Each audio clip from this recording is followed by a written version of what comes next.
नमस्कार स्टूडियोत मैं प्रियंका। प्रधानमंत्री मोदीर मन की बात आज पंडित दीनदयाल उपाध्यायर जन्मदिन। प्रधानमंत्री नरेंद्र मोदीर जन्मदिन उपलक्षे सेवा पषेकर अंश हिसापे दीनदयाल उपाध्यायर जन्मदिनत प्रधानमंत्री विशेष मन की बात अनुष्ठान। महानगरी ज्योतिकोषित मन की बातर विशेष आयोजन। वैसे ये नामकरण अगर ट्रेडिशनल हो तो काफी अच्छा रहेगा, क्योंकि अपने समाज और संस्कृति, परंपरा और विरासत से जुड़ी हुई कोई भी चीज हमें सहज ही अपनी ओर आकर्षित करती है। यही नहीं, आप ये भी बताएं आखिर इंसानों को एनिमल्स के साथ कैसे बिहेव करना चाहिए।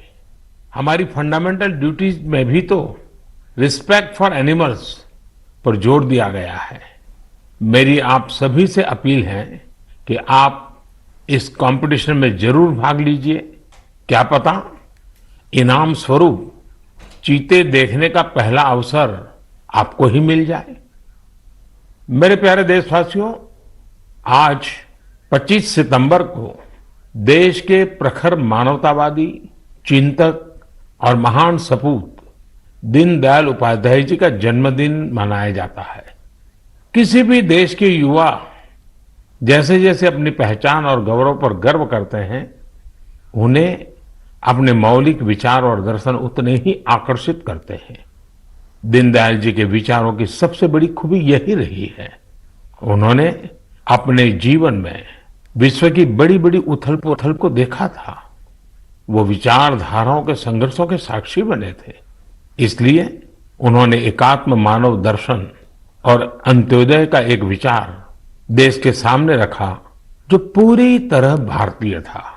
दीनदयाल जी का एकात्म मानव दर्शन एक ऐसा विचार है जो विचारधारा के नाम पर द्वंद्व और दुराग्रह से मुक्ति दिलाता है। उन्होंने मानव मात्र को एक समान मानने वाले भारतीय दर्शन को फिर से दुनिया के सामने रखा। हमारे शास्त्रों में कहा गया है, आत्मवत सर्वभूतेषु, अर्थात हम जीव मात्र को अपने समान माने, अपने जैसा व्यवहार करें। आधुनिक सामाजिक और राजनीतिक परिप्रेक्ष्य में भी भारतीय दर्शन कैसे दुनिया का मार्गदर्शन कर सकता है, ये दीनदयाल जी ने हमें सिखाया। एक तरह से आजादी के बाद देश में जो हीन भावना थी, उससे आजादी दिलाकर उन्होंने हमारी अपनी बौद्धिक चेतना को जागृत किया। वो कहते भी थे, हमारी आजादी तभी सार्थक हो सकती है जब वो हमारी संस्कृति और पहचान की अभिव्यक्ति करे। इसी विचार के आधार पर उन्होंने देश के विकास का विजन निर्मित किया था। दीनदयाल उपाध्याय जी कहते थे कि देश की प्रगति का पैमाना अंतिम पायदान पर मौजूद व्यक्ति होता है। आजादी के अमृत काल में हम दीनदयाल जी को जितना जानेंगे, उनसे जितना सीखेंगे, देश को उतना ही आगे लेकर जाने की हम सबको प्रेरणा मिलेगी। मेरे प्यारे देशवासियों, आज से 3 दिन बाद यानी 28 सितंबर को अमृत महोत्सव का एक विशेष दिन आ रहा है। इस दिन हम भारत मां के वीर सपूत भगत सिंह जी की जयंती मनाएंगे। भगत सिंह जी की जयंती के ठीक पहले उन्हें श्रद्धांजलि स्वरूप एक महत्वपूर्ण निर्णय किया है। यह तय किया है कि चंडीगढ़ एयरपोर्ट का नाम अब शहीद भगत सिंह जी के नाम पर रखा जाएगा। इसकी लंबे समय से प्रतीक्षा की जा रही थी। मैं चंडीगढ़, पंजाब, हरियाणा और देश के सभी लोगों को इस निर्णय की बहुत बहुत बधाई देता हूं। साथियों, हम अपने स्वतंत्रता सेनानियों से प्रेरणा लें, उनके आदर्शों पर चलते हुए उनके सपनों का भारत बनाएं। यही उनके प्रति हमारी श्रद्धांजलि होती है। शहीदों के स्मारक, उनके नाम पर स्थानों और संस्थानों के नाम हमें कर्तव्य के लिए प्रेरणा देते हैं। अभी कुछ दिन पहले ही देश ने कर्तव्य पथ पर नेताजी सुभाष चंद्र बोस की मूर्ति की स्थापना के जरिए भी ऐसा ही एक प्रयास किया है। और अब शहीद भगत सिंह के नाम से चंडीगढ़ एयरपोर्ट का नाम इस दिशा में एक और कदम है। मैं चाहूंगा अमृत महोत्सव में हम जिस तरह स्वतंत्रता सेनानियों से जुड़े विशेष अवसरों पर सेलिब्रेट कर रहे हैं, उसी तरह 28 सितंबर को भी हर युवा कुछ नया प्रयास अवश्य करे। वैसे मेरे प्यारे देशवासियों, आप सभी के पास 28 सितंबर को सेलिब्रेट करने की एक और वजह भी है। जानते हैं क्या है? मैं सिर्फ 2 शब्द कहूंगा, लेकिन मुझे पता है आपका जोश 4 गुना ज्यादा बढ़ जाएगा।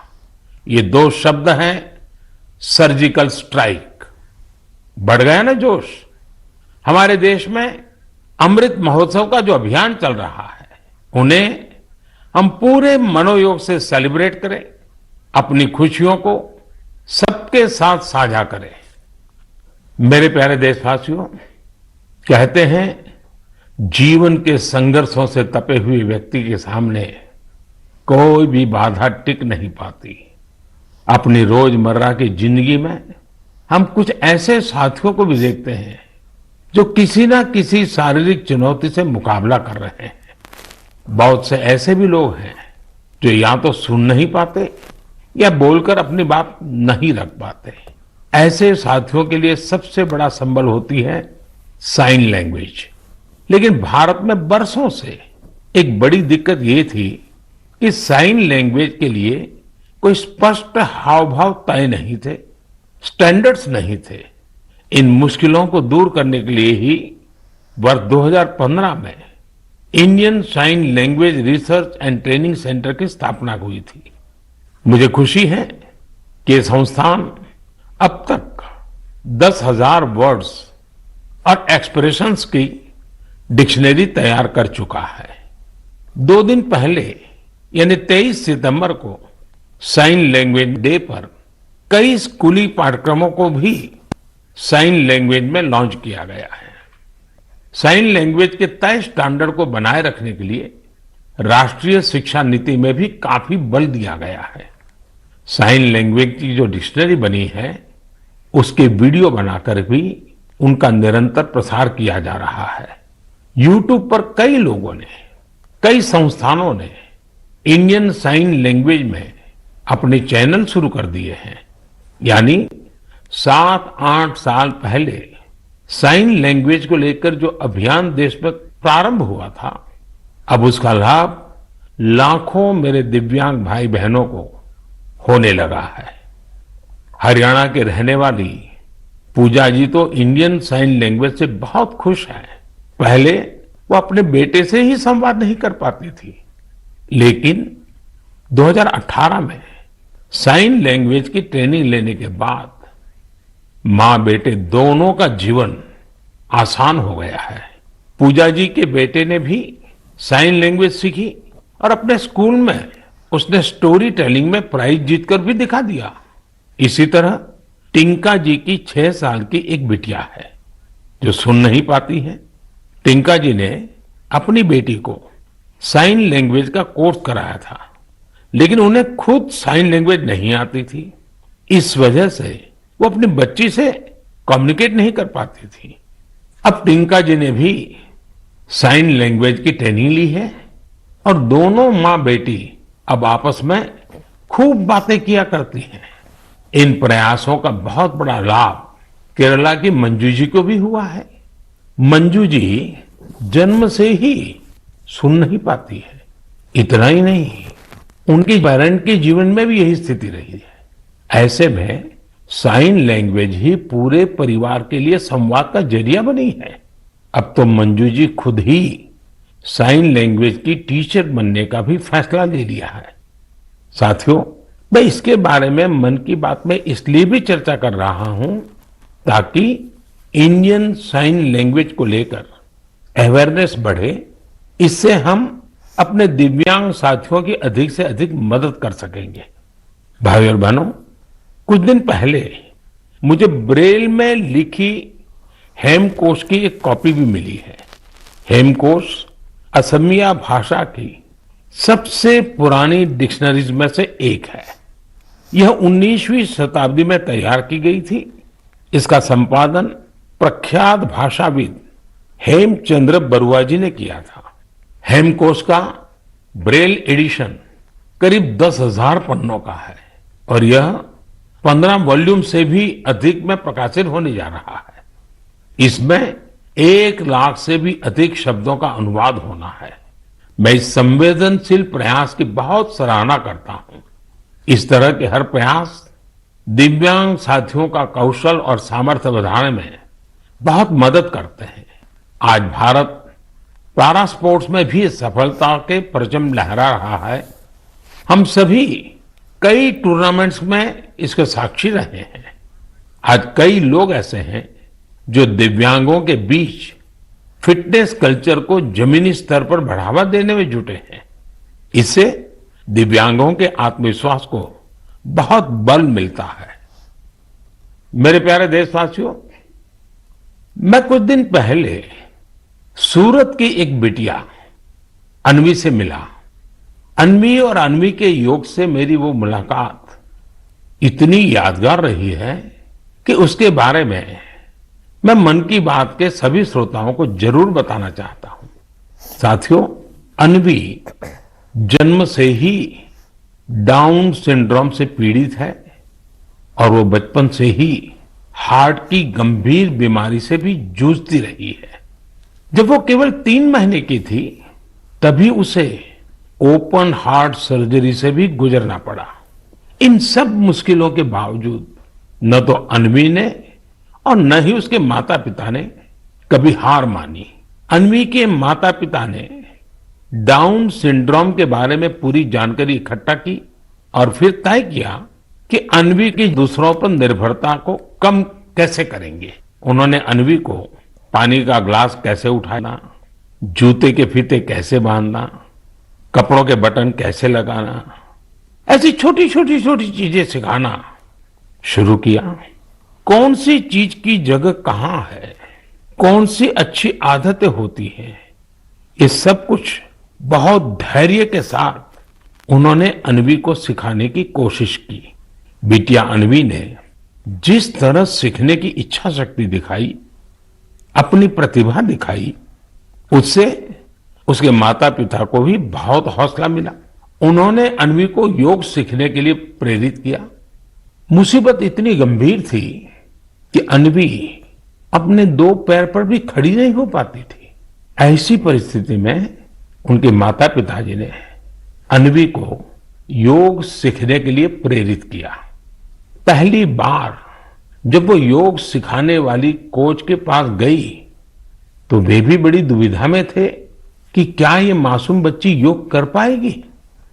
लेकिन कोच को भी शायद इसका अंदाजा नहीं था कि अन्वी किस मिट्टी की बनी है। वो अपनी मां के साथ योग का अभ्यास करने लगी और अब तो वो योग में एक्सपर्ट हो चुकी है। अन्वी आज देश भर के कंपटीशन में हिस्सा लेती है और मेडल जीतती है। योग ने अन्वी को नया जीवन दे दिया। अन्वी ने योग को आत्मसात कर जीवन को आत्मसात किया। अन्वी के माता पिता ने मुझे बताया कि योग से अन्वी के जीवन में अद्भुत बदलाव देखने को मिला है। अब उसका सेल्फ कॉन्फिडेंस गजब का हो गया है।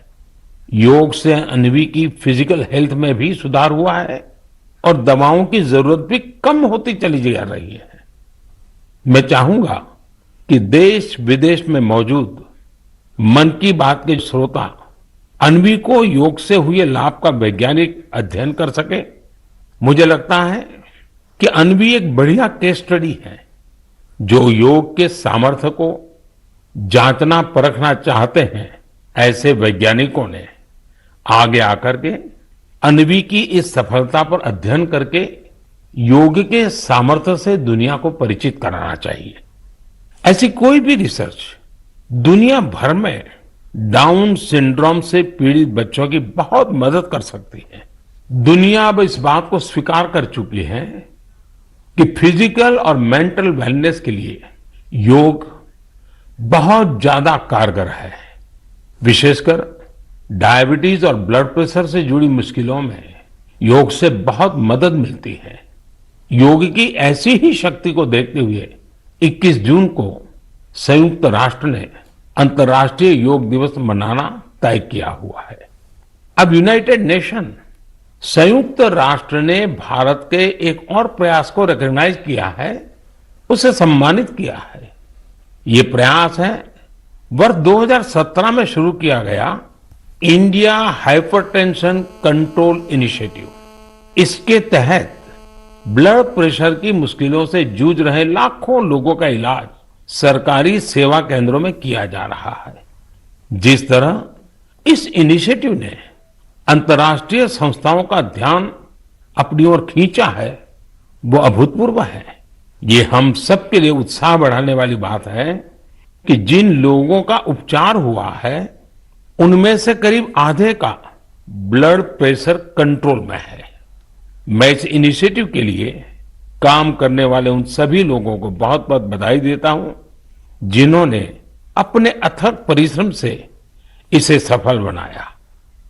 साथियों, मानव जीवन की विकास यात्रा निरंतर पानी से जुड़ी हुई है, चाहे वो समंदर हो, नदी हो या तालाब।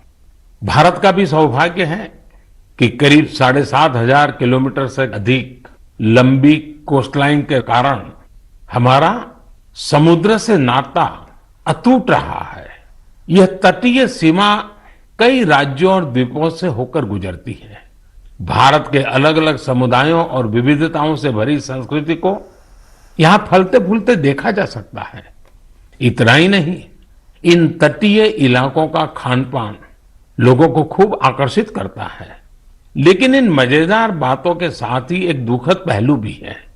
हमारे ये तटीय क्षेत्र पर्यावरण से जुड़ी कई चुनौतियों का सामना कर रहे हैं।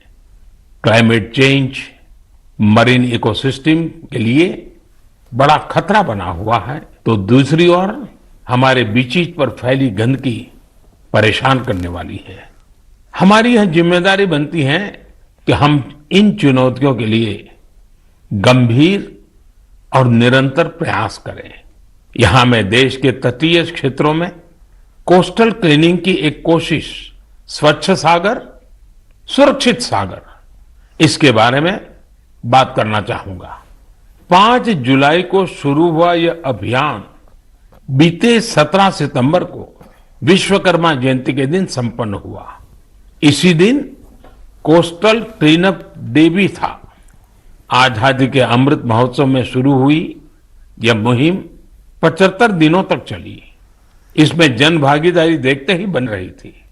इस प्रयास के दौरान पूरे 2.5 महीने तक सफाई के अनेक कार्यक्रम देखने को मिले। गोवा में एक लंबी ह्यूमन चेन बनाई गई। काकीनाडा में गणपति विसर्जन के दौरान लोगों को प्लास्टिक से होने वाले नुकसान के बारे में बताया गया। एनएसएस के लगभग